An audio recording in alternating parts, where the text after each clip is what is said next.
studios in New York City. This is Charlie Rose.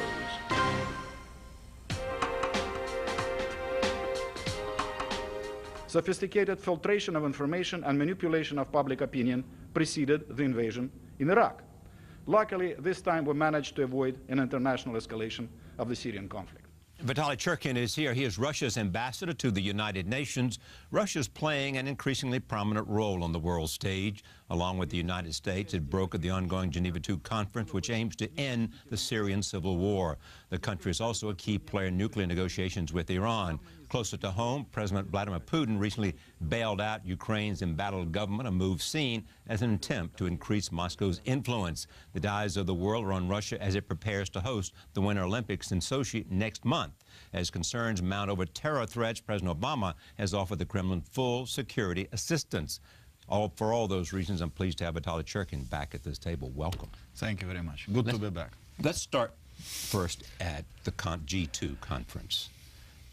We have seems to be a dispute among some people over the objective of the conference, and certainly what it means for President Bashar al-Assad.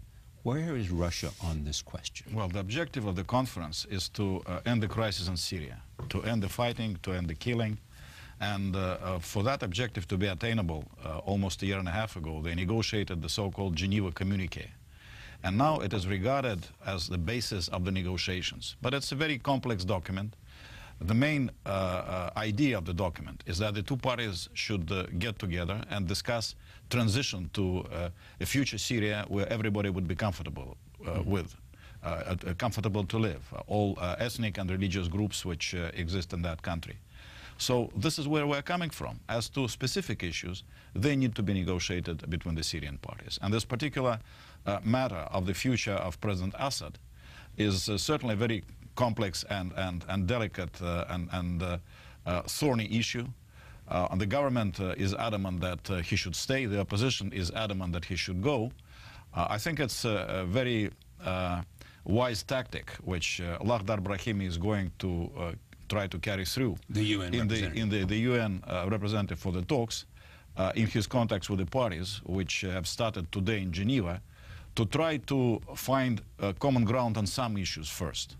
Maybe those are going to be humanitarian issues, exchange of prisoners, access to some areas where humanitarian assistance has not come for a long time. Then, after they find common ground on some of those issues, they will keep discussing other matters, including forming a transitional body with representatives of both sides. And then, hopefully, they will have a clearer understanding of where things can go in order to end conflict. Okay. Here is what Secretary Kerry said. We see only one option, negotiating a transition government born by mutual consent. That means that Bashar al-Assad will not be part of that transition government. Well, this is the understanding of the United States. The first part of the statement is of course, absolutely accurate because it's a quote from the Geneva Communique I referred to. The rest of it is not something which is said in the Geneva Communique about Bashar Assad.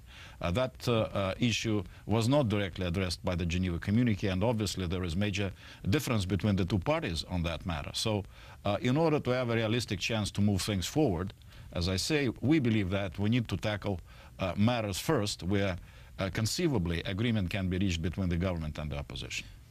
President Assad said in a recent interview that the purpose of the conference should be to discuss ways to fight terrorism, and that it is totally unrealistic to think he'd share power with the exiled opposition. You know, both the government and the opposition groups made some pretty tough opening shots as they were going into that conference. The opposition was saying that the first thing to be done is to make sure that Assad will go. The government responded, including President Assad, by very strong statements to the contrary. So this is something, I suppose, which could have been anticipated. But now the challenge is to try to make sure that they will find things to talk about and to agree on with the mediation of Lakhdar Brahimi. There's also the introduction of these photographs of torture and killing, supposedly taken by someone who documented it, and then there are some official organizations that says they have verified them. Has your government does it have a position on these photographs? We have no idea. Of course, we heard the news, and it was rather strange that the announcement was made in a rather precipitous way on the eve of the conference. Obviously, there was a political agenda behind it, trying to create a certain atmosphere for the conference, maybe even to derail the conference. Fortunately, that has not happened. But you know, over the 3 years of the conflict, there has been a lot of manipulation of information and a lot of propaganda, disinformation. So this matter should be, first of all, very seriously investigated. But I mean, it's exactly. These are very serious allegations of torture and death. That's for sure. With these awful photographs. Well, no, this is awful photographs, and we know that. So if they are true, if in fact these were crimes committed by the Syrian government, what's the conclusion therefore? Well, we are all in the Security Council, all those countries who are participating in this effort to settle the crisis in Syria, we all believe that there should be no impunity. And in fact, the Geneva Communique does address that when the parties enter into the political settlement of the crisis, that there must be also effort to punish all those who may have been involved in committing various crimes in the course of the conflict. And it's clear that on both sides, some rather horrific things happened. Of course, lately, various terrorist groups operating in Syria have been particularly notorious in committing mass executions, murder, etc., etc. Beheadings. So all those things need to be investigated, that's for sure. And they're simply unacceptable on the part of anybody involved in the Syrian effort. Absolutely. You know, and you ought to find the facts and make sure that people pay for the price of doing that. You're absolutely right. No impunity. Okay. And also whomever might have used gas. Gas, we had long discussions in the Security Council. There was a mission headed by Mr. Sundström, put together by the Secretary General of the United Nations. And the last discussion we had was in Security Council on December 16, after the final report of this mission. And we believe that we proved quite conclusively, beyond reasonable doubt, that those were opposition groups who committed those provocations. On August 21st. On August 21st and also on March 19. Two major The United cases. States believes conclusively that the Syrian government did actually, they didn't even argue against the arguments which we presented. The United States made the statement without substantiating it by anything. We proved but beyond you're reasonable... not saying that the United States government does not believe the Syrian government did it. Are you? I think, well, you may have read the famous articles by Seymour Hersh Yes. investigating this whole thing. I don't know what the United States government believes or not. I know that what do they say to you? investigation, they say that it was the Syrian government, but they don't give any proof of their allegations. Well, if they say that, I would assume they believe it. It's a complicated world. You know that it's a complicated world. You know, lately those people who claimed initially that it was the Syrian government, obviously and quite visibly lost any conviction in that. So let me repeat: we proved beyond reasonable doubt not only that the opposition did it, but that the Syrian government could not have done it on August 21 in particular, because simply the few days preceding August 21, they were not mixing sarin. If you don't mix sarin, you cannot use it. Sarin gas. You know, sarin gas, it's a very volatile substance. So you have to prepare it a few days before you use it. So it was a lengthy, a 6-page statement I made is on the site of our mission. You can read it, and I think it proves quite conclusively that they couldn't have done it. And incidentally, on March 19, they were the ones who immediately demanded investigation. And UK, France, and the United States were the ones who prevented that investigation from taking place on March 19, the first serious use of chemical weapons. So, you know, if you look in this entire tragic story, if you believe that it was the Syrian government who did it, then there are so many contradictions and inexplicable things. If you come to the conclusion that it was the opposition, then everything becomes obvious and clear what actually have happened. Red lines. The opposition wanted the red lines to be crossed. It ended up that Russia stepped forward and said, we can make a deal here. We can get those chemical weapons somehow out of Syria. Yeah. Where are we on that? And has the Syrian government done everything it can, and has it met the timetable, and has it done all that it can to get the chemical weapons out of Syria? I think everybody, including this joint mission which we have now between the United Nations and the Organization on the Prohibition of Chemical Weapons, who are conducting the actual program, they are generally satisfied with the cooperation of the Syrian government. The Syrian government provided all the necessary information. The Syrian government put the entire operation in place. The entire international operation is now in place as well. The American vessel on which the actual destruction of chemicals is going to take place is on the way to its location, which it has not reached yet. So I think that things are moving ahead. And by what date will all the chemical weapons be removed? They are supposed to be destroyed by mid-2014, by July 1st of this year. Okay. Let me just go back to the pictures for one second. Be clear that I understand, because of how firm you are about the gas, and there's a basic difference between your government and the United States on that, and you and Secretary Kerry. There is also this, if in fact it turns out that those awful crimes of which the photographs represent were committed by the Syrian government, will that affect your support of the Assad government? No, will you stop supporting him if you found out that that government committed those crimes against its people? No impunity to those who committed crimes. It needs to be investigated. If those crimes have been committed, we need to know who exactly committed those crimes. You know, you mentioned the crimes which were committed by the opposition. Somehow did not deter many countries who are supporting the opposition from continuing that support. Well, interesting you say that, because I mean, it depends on what part of the opposition has so many faces. Yes, exactly. You know, I mean, your government is very upset about the part of the opposition too. On the others, you have less concern about, right? I mean, some are much more radical, fundamental jihadists. Some of the terrorist organizations, right, absolutely. Exactly. Terrorist organizations, we're very concerned about them. That's why we insisted that they should not be invited to the Geneva II conference, and they weren't. But the other parts of the opposition we have dealt with, we are prepared to continue dealing with. Mr. Jarba, who is representing the National Coalition, who came to Montreal, and now who is in Geneva, Foreign Minister Lavrov met with him. So we're engaging the opposition. We're trying to engage the opposition all along in the course of the conflict in order to bring the two parties together. You're Russia's ambassador to the United Nations.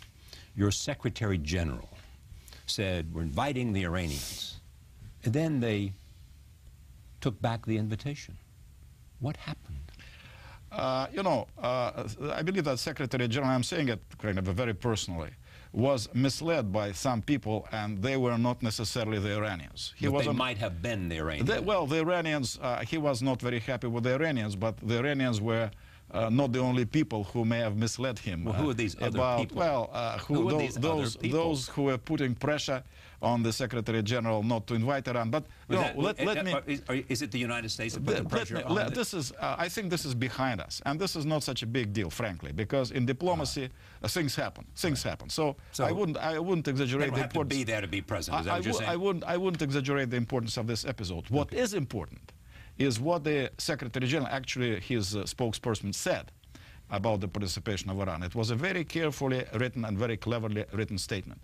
It said the Secretary General does not expect Iran to participate in the one-day Montreal event, which means that the Secretary General kept open the door for Iran's participation in the political process. What has to happen for Iran to be able to participate? Do they have to agree to certain conditions of the conference? You know, I think the whole thing was completely artificial. Completely artificial, because, you know, there is a written invitation, the text of which has been agreed between United States, Russia, and the United Nations. A written invitation referring to the Geneva communique, which the Secretary General sent to all the participants in the conference. If you accept the invitation, by implication, you accept the conditions which are there. So Iranians were prepared to accept that invitation. But then when they asked did they accept the conditions, they refused to say so.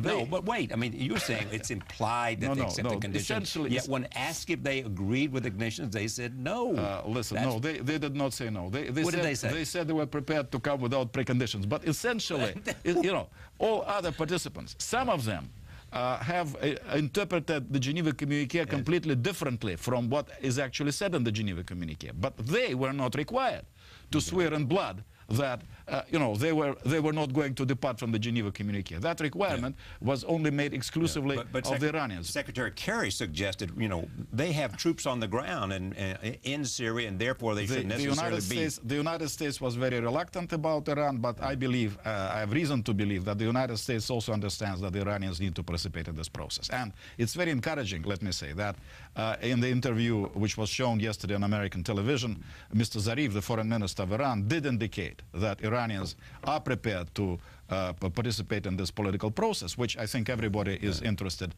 in happening. Yeah, they've got obviously a vested interest in what happens and have been strong in their support of President Assad. So I want to come to the nuclear negotiations in just a moment. The finance minister of France, Mr. Fabius, said that foreign minister, I'm sorry, I said finance minister, foreign minister, that if in fact this conference fails, it will accentuate a crisis. Which conference? The conference on Syria? Conference, yeah, the Geneva conference. Yeah. Well, of course, if the conference fails, then the crisis probably is going to deepen even further.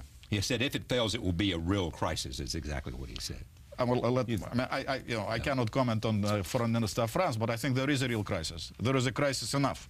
But of course, if the conference were to fail, we'll have to start looking for some other approach to the entire problem. Most people that I know or talk to, analysts but not participants, believe it will not be successful. Do you believe it will be successful, and what will have to happen to declare it a success? Well, there is a chance. There is a chance, and there is a hope. A chance, a hope. Small of course, chance? Small chance. I cannot trade the chance. The task is very daunting. We all agree that it will take time, that it will require continued hard commitment from all those who can contribute positively. We're encouraged that Russia and the United States work very closely. Sergei Lavrov and John Kerry, talking almost every day on the phone. They've had like 24 meetings, etc., most of them on Syria. So there are some ingredients which make us hope that it can be a success. But obviously the obstacles are enormous. And there are some players who don't want to see any settlement at all, who want Syria to disintegrate, who want Syria to become a hub of international terrorism. So we are working, trying to overcome some pretty tough obstacles. It's a very good example, which you alluded to briefly, is this deal on the nuclear program of Iran, where the parties were coming from completely different directions. The United States and Iran has had a history of 40 years of animosity, but in a certain configuration, diplomatic configuration, progress was made and this agreement was achieved. On that agreement, it's P5+1, which includes Russia's permanent member of the Security Council, right? And the one is Germany, right? So those negotiations have produced this agreement. That means the United States and Russia see this exactly the same? Well, we contribute, all of us. I mean, the United States has its own perspective, but the important thing is that this mechanism of 6 has been working very well. They produced joint positions. They were able to talk with the Iranians in order to bring those common positions across and to have the Iranians accept those common positions. And as a result, this agreement was concluded in November, and now they are going to move ahead to the definitive and final agreement, which will resolve the problem. We've had several interesting statements coming up. First of all, President Rouhani is at Davos and basically reiterated once again that Iran does not want nuclear bombs. And at the same time reiterated that Iran wants the opportunity to create the peaceful use of nuclear energy. Yes. Correct? Exactly. Mr. Zarif, however, says that it is not true that Iran has agreed to dismantle centrifuges, has agreed to reduce to 5% the amount of enriched uranium. He said, we did never agree to that. So you're here, and you can tell me whether they agreed to that or not. I watched this interview of Minister Zarif very carefully yesterday, and I think it's being sensationalized in the United States in a negative way, whereas in fact it was a very positive statement. How is sensationalizing? No, let me explain. I think the very important thing he said, he complained about some terms which are being used by the United States in order to describe the deal, which are not actually used in the document. But he said at the same time, let's not engage in that. Let's not engage in that argument. Let us implement the agreement we reached. This is what he said. Well, how can you? How can you implement an agreement you reached if you differ over the agreement you reached? The difference is about. I mean, on both sides, of course, they try to embellish their achievement. So the American officials sometimes use certain terms which the Iranians, I understand, are not happy about because they are not happy because those terms are not actually used in the agreement. But the agreement is completely clear. Moreover, there was an expert discussion on how to implement the agreement, which was also successfully concluded. And on January 20, they started implementing that agreement. So the thing is not to engage in those empty discussions and arguments about because who is going to do what is absolutely clear. Now the thing is to implement it, and then to move on to the second stage of negotiations and to agree on definitive solution to this problem. At what point will they begin to reduce the sanctions? I mean, it's all in the agreement. They are already reducing some unilateral sanctions. Yeah. And so carefully described in the agreement in minuscule detail. So the thing to do is to implement the things which have been agreed and which have been reflected in that agreement. Everything we have talked about this evening, there is a difference among the parties as to what the deal is. At everything, about photographs, about what the agreement says, about what Assad has done. Charlie, this particular case with Iran, well, first of all, there is, I think, a document in Geneva last November clear enough. Yeah. And then there is a technical document which was additionally negotiated by experts with the Iranians, right, specifying in step by step, minute by minute, you know, centrifuge by centrifuge, what exactly they need to do and how. So there is completely no ambiguity. Then tell me in your words, are they required to dismantle centrifuges? Well, let me put it this way. If the word dismantle is not used in the agreement, then they are not required to dismantle. But there are certain things like they are required to diffuse some of the uranium which they enrich to 20%. Everything is in the agreement. So they need to do what is written in that agreement. So will they not have uranium enriched at 20% if this agreement is made? You know, I don't remember the exact terms, but let me reiterate. Yeah. Everything is spelled out in incredible detail. It's actually very rare that agreement of this sort are written in such detail. Everything is clear. A roadmap is there. The parties need to implement it. And incidentally, also, there is going to be a special commission, I believe, or whatever, between the six and IAEA and Iran and IAEA, which is going to observe the implementation. So it's not something where you rely on the Iranians or trusting the Iranians. The whole thing is going to be observed by IAEA, and special budget for IAEA to carry out this task. The Olympics are going to take place in Sochi. Are you concerned about security? Of course. Are you open to America's offer to assist? Well, first of all, I don't know if assist is a proper word. What word would you use? Well, we have been cooperating with cooperation with American experts on anti-terrorism. There have been extensive discussions, and not just with the Americans. I mean, the British have been sharing their experience and others. So, I mean, as I think the spokesman of the White House said yesterday, or the day before yesterday, any major event these days requires serious effort to ensure that there are no terrorist attacks, and Olympic Games is such a major event. You referred, I think, to Jay Carney, but my impression is, and I've been talking about this in the morning for a number of programs, is that the concern has ratcheted up of security at these, and the secureness of the facility, and we have some people who are suggesting that they intend to commit terrorist acts. When there are major events, there are always people who intend to commit terrorist acts. You remember when in London they had Olympics, they put up anti-aircraft guns on the roofs in London. You know, nothing should be left to chance. And obviously, we are not leaving anything to chance. And all the measures are taken by Russia, and including our cooperation with others who are interested in making sure that nothing goes wrong at the Sochi Olympics. One of the people that they point their finger at is Doku Umarov, right? Is he alive?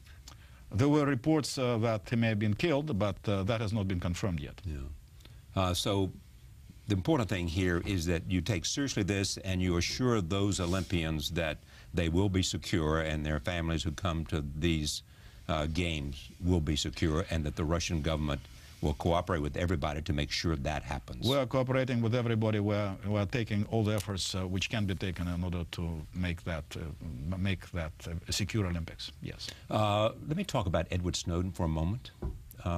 He's in your country. President Putin said he's perfectly free to go, even to the Olympics, if that's what he wants to do. What is your understanding of this charge by Mike Rogers that somehow your government was involved early with him and that there were meetings that took place? It's a fantasy. It's anybody can have his own like nightmare or dream. I don't know what this gentleman where he's coming from, but it's certainly not true. It's simply not true. And as far as you know, and you would know, Mr. Snowden did not give anything in terms of the kinds of files that he brought with him to any official in the Russian government. President Putin said that repeatedly, that we're not working with Edward Snowden. But he hasn't given you a computer, he hasn't given you any of his files. Source of intelligence information. You should ask Mr. Snowden. He has been giving various things to all sorts of people. I mean, the media said they published just 1% of what he gave them. So, I mean... Yeah, well, that's The Guardian said that. Yeah, they've only published 1% of what he... Yeah, exactly. So, it's the question you should ask him, who has been giving Are you aware of whether he has these documents and secrets with him in Russia? I have no idea. I don't know. Well, I can't imagine that your government wouldn't want to know that. I don't know. I don't know. No. Maybe we know enough already. One other big issue for Russia, and then some overall questions. The Ukraine. Here's the conventional wisdom. The United States, I mean, Russia did not want to see Ukraine sort of move towards the European Union. And so, therefore, it spent a ton of money to rescue its economy and its energy supply in order to prevent that. Correct? No, not really, no. Ukraine, of course, is very important to us, much more important than to the United States or to European Union. It was sort of... Because it used to be part of the Soviet... Because it is a part of our history, common history, which is over 1,000 years history. This is why. I mean, that's an interesting point. Is it your wish and President Putin's wish and Prime Minister Medvedev's wish to restore the Soviet Union? No, it's not. It's not. We are realists. We believe that economic integration is important in our part of the world, like it's important for other parts of the world, so why not for our part of the world? So we have created this customs union with Belarus and Kazakhstan. We think that Ukraine will benefit if they were to work on integration with Russia and the customs union. We believe, and it's very important to understand that the future, anyway, is common economic space between the European Union and Russia and the customs unions, the whole thing. But we believe that under the current circumstances, and we're very clear about that, we're saying that it's, of course, the decision which Ukraine needs to make on their own. It's their sovereign decision. But this association agreement, which was offered by the European Union, would have catastrophic consequences for the economy of Ukraine. And that could have also negative influence, negative impact on the Russian economy because of the way our two economies are integrated. But it was their sovereign decision to make. Yeah. And at the last moment, the Ukrainian authorities, maybe too late, they realized that what they were offered by the European Union was something which would bring about collapse of their economy. So they changed their mind. And as you pointed out correctly, we gave a credit to the Ukrainians, and but most people don't believe they'll ever be able to pay it back. Well, it's a big country. We hope they will. Yes, I'm sure you do. So here we have Russia and the United States. Because of this relationship between Mr. Lavrov and Secretary Kerry, Minister Lavrov and Secretary Kerry, Secretary Kerry being very active, Minister Lavrov having interest as well, cooperating. Does this signal somehow of a new era in cooperation between Russia and the United States? It might be. I hope it will develop into that. It has that possibility. I hope so. And what stands in the way of it? Well, we'll still have some different interests. We still have things on where we have different attitudes. We still have not nearly enough economic relations that we need to have as two very large economies. So there are plenty of things which need to be done. What would Russia like to see from the United States? More trade? More what else? More trade and really being more serious about taking into account the interests of each other. I think that the Europeans have understood that in their bid to drag Ukraine into this association agreement, they were reckless. because they were putting their finger on something which was extremely sensitive both for Ukraine and for Russia. I personally do not see that from the United States these days. I think that the United States, unfortunately, is acting in a very provocative manner with regard to Ukraine. How is that? What's provocative about what the United States has done? Like trying to put pressure on the government, basically inciting violent acts. You think the demonstrations in the streets of Kiev are because of the United States government? Not because of the United States government. But when the government tries to take measures in order to prevent thugs from destroying downtown Kiev, right. And the United States says that the riot police should be withdrawn from downtown Kiev, how that could be viewed? Like threatening sanctions to place sanctions on government officials, or completely disregarding the acts of those people who are trying to destabilize the situation in Ukraine. This is I think, a very disconcerting policy. Well, first of all, it's a policy which seems to be regarding very lightly the interests of the Ukrainian people. What is your government's position about gays in Russia? No discrimination. We do not discriminate anybody. We do not differentiate among But do you people. have laws that are not enforced? No, we have a law about which there has been a lot of sort of talk, banning gay propaganda among minors and propaganda of pedophilia and gay propaganda among minors. Why do you associate those two things? Well, those may be different things, but those are things which we see in some countries. We see in some countries. That was what the president said, and President Putin. You know, exactly. Yes. It's about protecting children, but that's not what the issue of gay rights is about. It's not about pedophilia. And this is not about gay rights. I mean, you're absolutely right. There is no discrimination in Russia. There is no discrimination of gays or on any other basis. And there is no difference between us and the United States on human rights. We believe that human rights should be upheld. A significant number, I mean, the conventional wisdom is otherwise. I mean, as you know, the president has even spoken to his President of the United States. President of the United States President Obama has spoken to the idea and saying, and that was one of the reasons he appointed some people to lead the delegation as his representatives. The conventional wisdom in the United States is not always the conventional wisdom. It's very often unconventional wisdom. Really? Let me tell you. So you're saying President Obama misunderstands the relation between what President Putin believes about gay rights? Well, I don't know what exactly the understanding of President Obama is, but clearly this is an issue which has been inflated artificially for whatever political purposes. But tell me what's not true. That's what I want to know. That there is any discrimination of gays in Russia, without any danger of for gays in Russia. This is not true. And there are no laws that are unenforced, which is a point some people make. Unenforced. There are laws which, I mean, actually the question of are they enforced or not. There are laws against propaganda of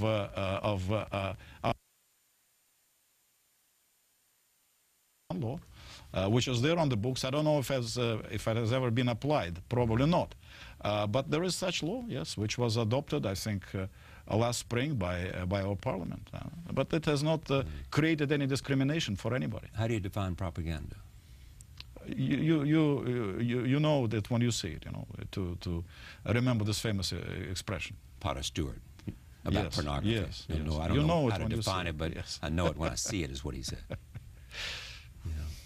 So, as you look at things today, Russia is excited about this new, the Olympics, and it is said that President, I mean, you see numbers up between $50 and $100 billion. Why are you so worried about it? We're not spending your money. No, actually, it's really, we have this discussion that it's inappropriate to try to count money in other person's pocket. And we keep asking, how much money you spend? How much money you spend? I didn't even ask. My point was you spent a lot of money because these Olympics are important to you. We spent a lot of money because we wanted to hold Olympic Games. Every 4 years there is a Winter Olympics. Are you going? Unfortunately not. Too much work in New York. Thank you for coming. Pleasure to see you again. Thank you. Good to see you. Vitaly Churkin is Russia's ambassador to the United Nations. Back in a moment. Stay with us.